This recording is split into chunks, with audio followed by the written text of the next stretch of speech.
በቀነኒ አዱኛ ሞት ላይ ፖሊስ የኛን ውሳኔ ብቻ ጠብቆ ቢልም የምስኪኗ እንስት ጉዳይ እንደተለመደው ተደባብሶና በጊዜ ሂደት ተሸፋፍኖ እንዳይቀር የፈለጉ ከአርቲስቱ ጎን ሳይሆን ከሟች ጎን መቆምን መርጠናል ያሉ ሰዎች አሁንም መረጃ እያወጡ እረ ፍትህ ያለ እያሉ ይገኛሉ።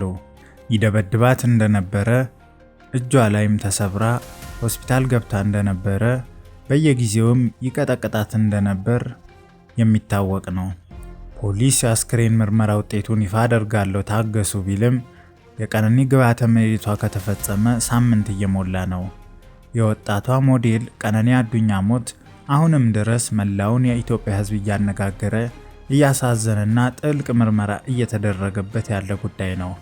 ከፖሊስ ከተሰጠው የመጀመሪያ መግለጫ ጀምሮ በተለያዩ ጊዜያት እየወጡ ያሉ አዳዲስ መረጃዎች፣ ምስክርነቶች፣ ግምቶች፣ ውንጀላዎች እና በማህበራዊ ሚዲያ የሚሰራጩ አስተያየቶች ጉዳዩን ይበልጥ ውስብስብ፣ አሳሳቢና አነጋጋሪ አድርገውታል።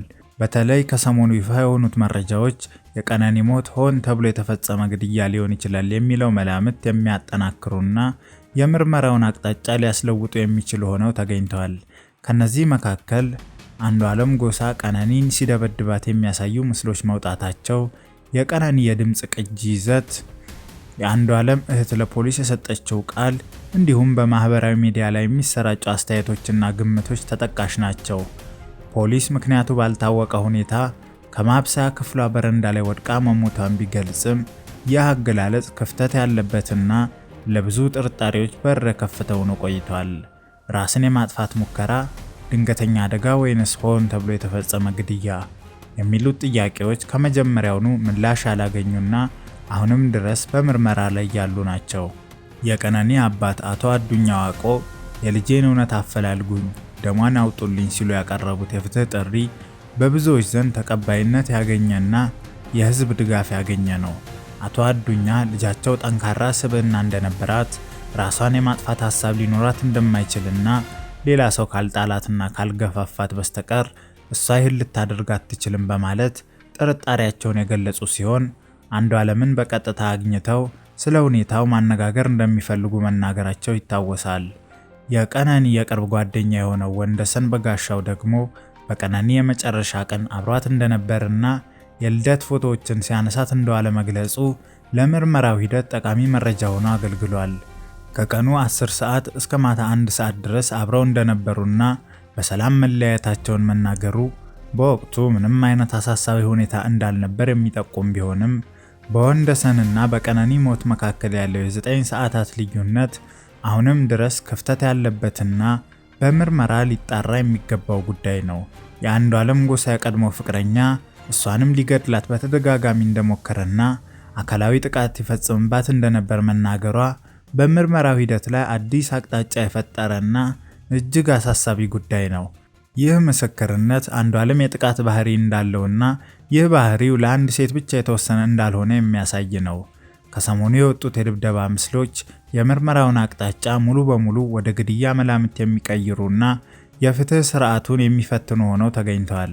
የምስሎቹ ትክክለኛነት፣ ይዘትና ጊዜ በገለልተኛ ወገን መረጋገጥ ያለበት ቢሆንም ምስሎቹ እውነት ከሆኑ የቀነኒ ሞት ከቤት ውስጥ ጥቃት ጋር የተያያዘ ሆን ተብሎ የተፈጸመ ግድያ የመሆኑን እድል በእጅጉ ይጨምራሉ። የአንዱዓለም እህት ለፖሊስ የሰጠችው ቃል ከዚህ ቀደም ከወጡት መረጃዎች ጋር የሚቃረን ሆኖ መገኘቱ ሌላው አነጋጋሪ ጉዳይ ነው። እህትየዋ አንዱዓለም ቀነኒና እሷ አብረው በአንድ ቤት ውስጥ ይኖሩ እንደነበር፣ በቀነኒና በእሷ መካከል ምንም አይነት ግጭት እንዳልነበረ፣ ቀነኒ በህይወቷ ደስተኛ እንደነበረችና በማህበራዊ ሚዲያና በጓደኞቿ የሚሰራጨው መረጃ ውሸት እንደሆነ ለፖሊስ መናገሯ ተጨማሪ ጥርጣሬዎችን ፈጥሯል። የአዲስ አበባ ፖሊስ እነዚህን ሁሉ መረጃዎች በጥልቀት መመርመር ይኖርበታል። የቀነኒ አሟሟትን በተመለከተ በማህበራዊ ድረገጾችና በተለያዩ ሚዲያዎች የሚቀርቡት አስተያየቶችና መረጃዎች ጉዳዩን ይበልጥ አወሳስበውታል። ፖሊስ የኛን ውሳኔ ብቻ ጠብቆ ሲል ቢገልጽም የተጀመረው ምርመራ ተድበስብሶ እንዳይቀርና እውነታው እንዲወጣ ከፍተኛ ጥረትና ክትትል ማድረግ እንዳለበት ሲገልጹ፣ ሌሎች ደግሞ መረጃ እያወጡ እረ ፍትህ ያለ እያሉ ይገኛሉ። የቀነኒን ጉዳይ ከ2 ዓመት በፊት ከተከሰተውና የድምፃዊ አብርሃም ሻላይ እጮኛ ከነበረችው ዶክተር ቤዛ ሞት ጋር የሚያመሳስሉት ሰዎችም አሉ።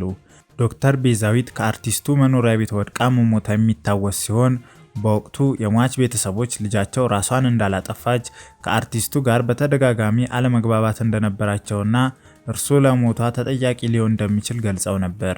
አርቲስቱ በወቅቱ በቁጥጥር ስር ውሎ የነበረ ቢሆንም ዶክተሯ ራሷን እንዳጠፋች ተገልጾ በነፃ ተለቋል። ይህ ታሪክ የቀነኒን ጉዳይ ይበልጥ አሳሳቢ እንደሚያደርገውና የፍትህ አካላት በጉዳዩ ላይ ትኩረት ሰጥተው ሊሰሩበት እንደሚገባ የሚያመላክት ነው። በማህበራዊ ድህረ ገጾች የሚሰራጩት አስተያየቶችም ይህንኑ የሚያንጸባርቁ ሆነው ተገኝተዋል። አንዳንዶች ሕግ በገንዘብ፣ በስልጣን፣ በዘረኝነት በሚደፈቅበት በዚህ ጊዜ የተሳሳተ ውሳኔ ቢሰጥ አይገርምም ሲሉ ይገልጻሉ። በተለይ በማህበራዊ ሚዲያ ላይ የተሰራጨውና ቀነኒ ተጎሳቁላና ከስታ የምትታይበት ፎቶ የብዙዎችን ቁጭት የቀሰቀሰ ሲሆን አትፍረዱ ሲሉ የነበሩ ሰዎች እንኳን ልክ ነበራችሁ እስከ ማለት ደርሰዋል። ይህ ፎቶ አንዷለም በቀነኒ ላይ አካላዊ ጥቃት ያደርስባት እንደነበር አመላካች ነው በማለት ብዙዎች አስተያየታቸውን ሰጥተዋል። በዚህ ፎቶ መነሻነትም አንዳንዶች ከዚህ በላይ ምን ማስረጃ ያስፈልጋል ሲሉ ይጠይቃሉ። ሌሎች ደግሞ ምናልባት ይህን ፎቶ የለቀቁት በግድያ የተሳተፉ ሰዎች ሊሆኑ ይችላሉ፣ ለመፍረድ አትቸኩሉ ሲሉ ይከራከራሉ።